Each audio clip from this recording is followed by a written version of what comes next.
President Obama's first state visit to China, tact and diplomacy, a sign of mutual respect and cautious optimism between an established superpower and an emerging giant. Is China hoping to grow to match the United States' economic and military might? And can Washington succeed in gaining its biggest creditor as an ally? This is Inside Story.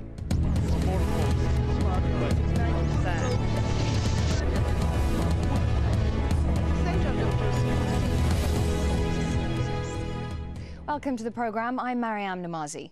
They're two of the world's biggest economies and the world's two biggest polluters. On Tuesday, Presidents Obama and Hu Jintao agreed to cooperate on matters such as climate change in North Korea. Obama said he also raised human rights issues, including Tibet, during 2 hours of talks between the pair. I spoke to President Hu about America's bedrock beliefs that all men and women possess certain fundamental human rights. We do not believe these principles are unique to America, but rather they are universal rights and that they should be available to all peoples, to all ethnic and religious minorities. Well, Obama has been keen to sell his message of renewed partnership during his first state visit to China, and it appears to have been well accepted. No direct or explicit criticism took place. On the other hand, the Chinese leaders were just as diplomatic in dealing with Obama. We agreed to expand our cooperation on climate change, energy and the environment. We also agreed to act on the basis of principle of common but differentiated responsibilities and consistent with our respective capabilities, to work with other parties concerned to help produce positive outcomes from the Copenhagen Conference. Well, the US and China are two of the richest, most influential countries in the world. Both have played a key role on the international stage as the global economic crisis has unfolded, to the point where they're almost competing with one another over who'll be the next economic world leader. And China is certainly a front runner. The nation owns $770 billion in US Treasury bonds. These are actually loans by China to the US, which means America is massively in its debt. China's exports to the US far outweighs its imports, and the balance of trade is continuing to rise in China's favor. The rest of the world may be looking to both countries for progress on climate change too. China is the world's biggest polluter, responsible for almost 21% of global greenhouse gas emissions. The US produces just over 15%. Combine the two, and that's more than a third of the world's total output. Well, joining us now are our guests in Washington, D.C., Banning Garrett, Director of the Asia Programme at the Atlantic Council.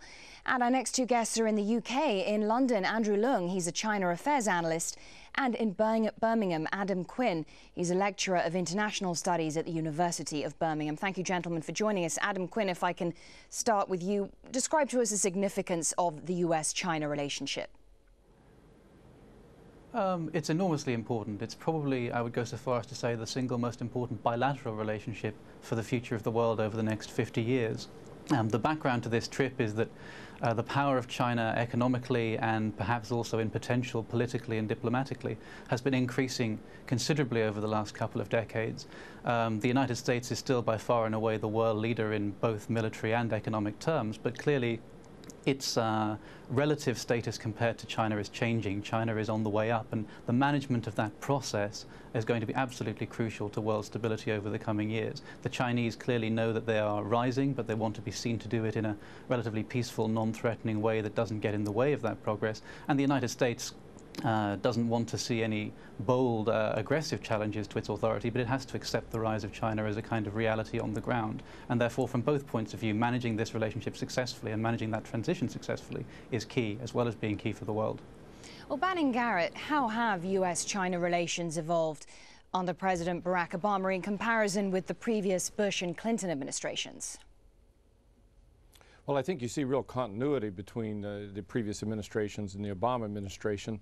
And certainly the one discontinuity is a positive one. That is to say, there was no crisis, no recriminations at the beginning of the administration, unlike the EP3 incident in 2001 when Bush took power and previous crises that happened at power transitions in Washington. So I think you see that President Obama is building on a rather strong foundation of the relationship that was left behind by the Bush administration, and is trying to take it a step further to a even more collaborative relationship trying to work toward defining problems together on a strategic level and then finding solutions together to those problems. So I think you see continuity, but hopefully a new stage in the relationship as well. Andrew Leung, how difficult is it going to be for the US and China to collaborate, to cooperate, as Bannock Garing points out? Because during their recent meeting, there seemed to be underlying tensions between Obama and Hu Jintao on a number of issues, and one of them was trade. Hu Jintao reacted quite angrily to the US decision to impose duties on Chinese-made tires. He accused the US of protectionism. What did you make of that?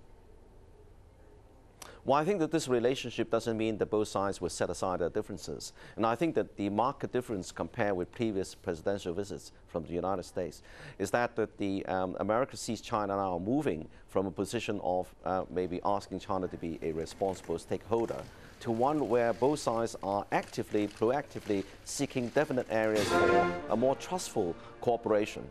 And also where there are differences, these differences are put on the table squarely on both sides, so that both sides can clearly understanding each other's differences and in fact respect the differences. So this approach sits extremely well with China's foreign policy. China's foreign policy has always been based on this approach, rather than addressing differences head-on, using a kind of front-to-attack kind of strategy, is working on areas of cooperation, but also setting clearly the differences and also respecting each other's positions. And I think this speaks extremely well in the light of the changing tide of the world's geopolitics, as my American colleagues was pointed out. It was already underlined by the National Intelligence Council, a very detailed report, looking at the whole world geopolitics in the beginning of the 21st century. It's definitely shifting a lot of influence from the west to the east.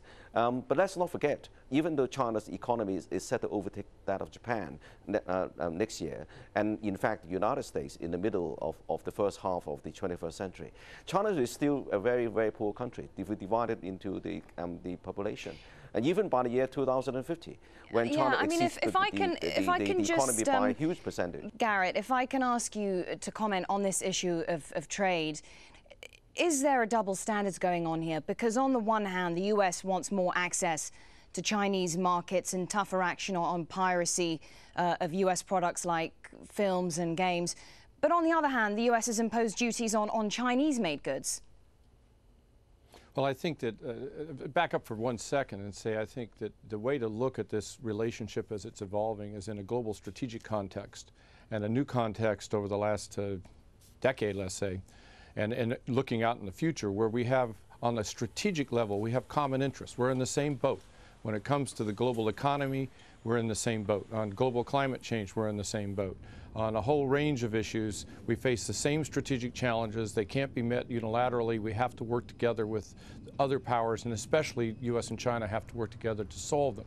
So I think you have to start on that level and understand when it comes to, you might even put it in terms of three MADs. We still have mutual assured nuclear destruction. We've proven that mutual assured economic destruction exists, and together the United States led the world back from the abyss of that. And mutual assured climate destruction is the next great threat on the table. So on that level, we understand and we realize, the two countries do, the leadership of both countries at least, that we're in the same boat and we have to work together. On the other hand, we're going to disagree on how to do that. And so if you look at the global economy, we both agree we have to work together to maintain a prosperous, stable global economy. You agree on working together, but I mean, let me ask you about something. Then you have many problems. Sure. I mean, I wanted to ask you about another aspect of the economic relationship, which is currency issues. China seems to have a range of non-free market policies, for example, fixing its currency, what many economists believe is an artificially low level in order to boost their exports. Now, how do you assess the US response to this? Well, I think the U.S. has to work carefully with the Chinese to definitely encourage them to move toward a floating currency and to allow the appreciation of the RMB. And I think here we don't know what's really going on right now because the Chinese are not going to announce a policy of a change on the RMB because of currency speculators, a lot of reasons you don't announce it in advance. Will they in fact start moving towards appreciation of the RMB and a more rapid pace towards a floating currency? I don't know the answer to that. I think it's certainly a very serious issue between the two countries. Well, Andrew it's Leung, not let me the put only that issue. to you. Does Beijing have an interest in there being a strong, sound dollar? Are they worried at all about the prospect of an even weaker dollar than we have now? Well, this is a big worry for China. In fact, the Chinese leadership has repeatedly sought assurances from America. I mean, Hillary Clinton's visit and also the current visit to repeat China's concern about the safety of their savings, as it were, invested heavily in the U.S. Treasuries. And of course, as they've seen the West, sort of resorting to quantitative easing or printing money, this is going to weigh down the U.S. dollar even further. But I think that apart from the concern about the U.S. dollar, and as far as the renminbi is concerned, of course, China sees that it will be in her long-term interest for the renminbi to appreciate. In fact, only a day before Obama's visit, the China Central Bank, the People's Bank of China, already announced that they're going to relax the kind of control to allow the renminbi to resume a kind of very moderate and also gradual rate of appreciation. Because the appreciated renminbi would put more purchasing power in the hands of the masses of the Chinese people and to restore some of the regional and economic inequalities inside China, apart from building gradually a more consumer-oriented society. Adam Quinn, Barack Obama promised a tougher stance on China during his presidential campaign. Now the US is running a huge trade deficit, as we mentioned earlier, and borrowing a lot of money from China. Can he now really afford to do that? Well, one of the narratives that's been put over this trip is the fact that the United States is seen on the Chinese side, perhaps on the journalist side to a large extent, as needing to be nicer to China on the grounds that it's in a heavily indebted position. But as has been alluded to already, I think it's important to bear in mind that that is more of a relationship of mutual assured destruction, economically speaking, than it is really a hold that China has over the Americans. After all, in accordance with the old adage, if you owe the bank $1,000, then you have a problem, whereas if you owe the bank $100 million, then the bank has a problem. China owns enough US debt at this stage that anything it could possibly do to undermine the value of that debt would be enormously self-destructive. And also, of course, the use that the United States has made of it has often been to stimulate an economy which produces or which purchases an enormous quantity of Chinese exports, which they need to stimulate their economy, and which in turn they use to stabilize their political system, which without a lot of economic growth would be quite fragile. So there's symbiosis and mutual dependence at the root of all this, rather than a hold that China has over the United States, I think. So then let me put that point to Banning Garrett. Beijing is a big buyer of US Treasury debt. Does that limit Washington's leverage when it comes to other issues, or is that something that is often exaggerated? I think it's exaggerated. I agree with Adam on this point about the nature of the relationship. We're in a strategically interdependent world. I think that there's been a narrative that somehow the U.S. is in this weak position and China's the rising power. We have to kowtow to them. I don't think that's a really accurate description of what's going on. I think Obama shows a very respectful style in his foreign policy approach, and very much one focused on how do we cooperate to solve common challenges. I think that there are differences. There are differences on a tactical level, and we have to work them through.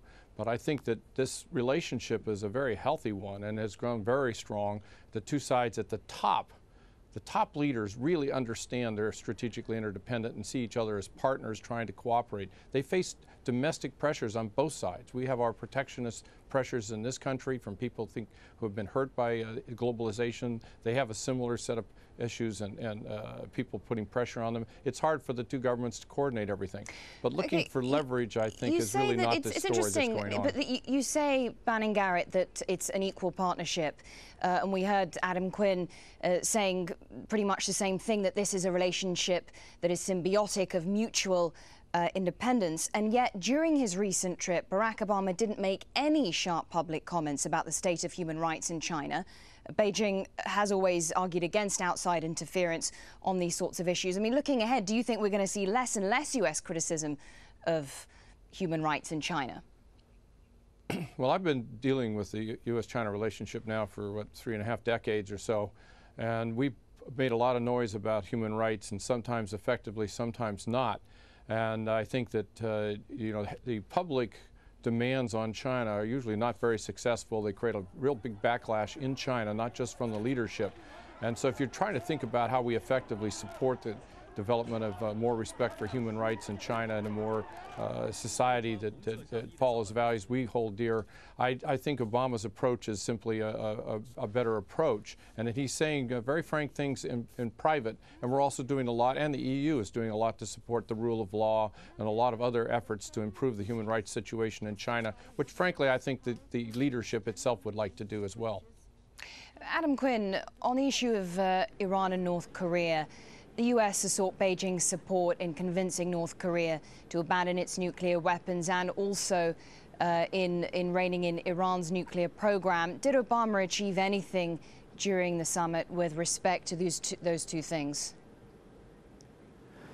Well, if he did, then he achieved it very quietly and behind closed doors, and we don't know about it yet. It certainly doesn't seem to have produced any public proclamation to that effect. I mean, what's wanted in each case is rather different. In the case of Iran, what the United States really needs the Chinese to do is refrain from obstructing the UN process that the United States would like to try and apply greater pressure to the Iranians. In the case of North Korea, China can have a much greater direct role to play because of the capacity they have to exercise direct leverage over North Korea, which is right on their own border and over which they have a great deal of economic influence. Of course, China is much more directly invested in that situation, and therefore there are political reasons why it would be concerned about overusing that leverage, perhaps to bring down the North Korean state and bring about a whole set of problems for themselves. The interests of the Chinese are particular and different in each case from those of the United States, and therefore, if they're going to do what the United States wants them to do, they will certainly take a lot of persuading that it's in their interest to do that, and perhaps they'll need other things and other reassurances as part of a larger picture in return. I don't think we've reached any sort of major progress point at the moment as a result of this trip, though. Banning Garrett, what's your take on that? How difficult is it going to be for the US and China to resolve their differences on those two issues, Iran and North Korea? Well, I think that what Adam said is basically right, but I also think that these are very tough issues. There's a lot of divisions within the U.S. government, within the Chinese establishment, too, about how do you deal with North Korea, for example. How do you get them to move in the direction we all want? I think the Chinese definitely want to see a denuclearized Korean peninsula. They certainly don't want to see proliferation in Japan, South Korea, and other parts of Asia.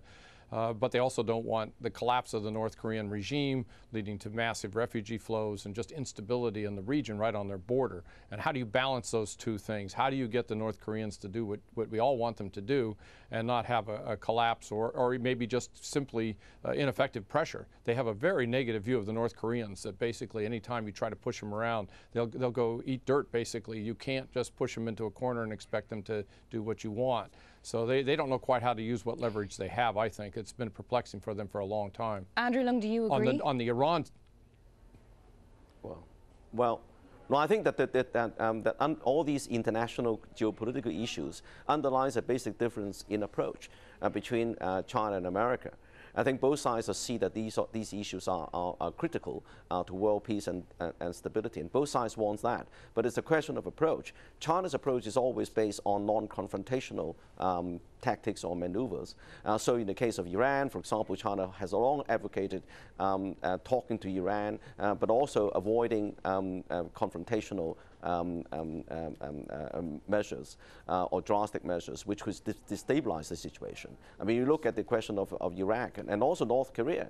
A typical example is in recent past is the case of Vietnam. Now, don't forget, Vietnam also is a problematic regime, but it's now developing very, very fast and quite well. And the development is not because Vietnam was invaded by the United States for regime change. It is developing because it's building up its economic and institutional foundations, and that's why China is following this policy, whether it's in North Korea, whether it's in problems in countries in Africa, for example. Quinn, do you agree that it's more than just an issue of the interests of China and the US not being aligned when it comes to Iran and North Korea? It's also that they have two completely different approaches to these foreign policy issues. Well, certainly. I mean, the Chinese way in every case where we've had the chance to have insight into it has tended to want to avoid confrontation, to want to avoid punitive measures against so-called rogue states, to try and do things on a dignified, behind closed doors, persuasive level. Whether or not that's any more effective than the sort of public confrontations and sanctions regimes that the United States would prefer, or at least historically has preferred to try and initiate, only time will tell, of course. But this administration in the United States certainly seems to be more inclined to attempt the persuasive, diplomatic, behind closed doors track with some of these issues, although not going to the same extent as as the Chinese. And meeting somewhere in the middle between their two positions eventually would seem the likely outcome. But of course, compromise doesn't always equal success. So we'll see how the particular cases turn out, case by case in the real world. Banning Garrett, can the United States continue as the world's predominant economic power, given that China is now emerging as a major player in the international and financial system? Well, I think that's, of course, remains to be seen. I think what Adam said about the Chinese economy is quite right. I mean, it's still a very poor country overall. It's just beginning to feel its financial clout. I think that there's a tendency to see the decline of the United States and its demise a little prematurely. The United States is a very flexible country. It tends to acknowledge its problems and try to overcome them. If you remember, in the 70s, many people thought that excuse me, that the Soviet Union would be the #1 power, and then the 80s it was going to be Japan. Now people think it's China. But I think that I wouldn't rule out the United States. We have some very strong inherent foundations for building a very strong long-term economy, and our global influence and power is not likely Adam to Quinn, so do you much agree diminish. with that? Rocky times ahead for the US and China? Well, I don't know about rocky, but certainly the global economic context as a whole is a rather difficult one. But it's important to remember that however much China might want to rise, it's in nobody's interest, least of all China's, that the United States should suffer some kind of catastrophic economic decline. The United States buys a huge quantity of Chinese goods. The United States plays a vital role for all countries engaged with the international economy. And therefore, while the relative balance of power, economically speaking, may be shifting, it's in everybody's interests that that should not be as a result of any particular country, certainly not the United States, falling off an economic cliff. The Chinese want the United States to continue to have a successful functioning economy. They just want that to feed into their own economy, succeeding even more. Andrew Leung, do both countries stand to gain from a constructive relationship, or does one need to be on the back foot for the other to succeed? I think this question of a singular world power, I think the age has passed. And we're seeing the world increasingly closely linked and becoming even more interdependent. Now, China, of course, as I was saying, is still a very, very poor country. Even by 2050, the per capita GDP, even by the year 2050, will be at best equal to that of Turkey. So, and also in terms of technology, in terms of business skills, in terms of financial skills, in terms of the technology to help address some of the problems of climate change and pollution. And also China, that's where China had to rely on even closer cooperation with the West. But on the other hand, there are issues which can impinge on China's internal security and also economic security. The US dollar is one, but also energy security and relying too much on import of oil from the Middle East. But that's precisely the area. Both countries can see eye to eye and identify areas of cooperation, but also respecting each other's differences. As I was saying, the approach is different, but the aim is the same. Andrew Leung in London, thank you very much. Banning Garrett in Washington, D.C., thank you. And Adam Quinn in Birmingham. Thank you so much for joining us here on this edition of Inside Story. We welcome your comments and suggestions. Email them to us at insidestory@aljazeera.net. Bye for now.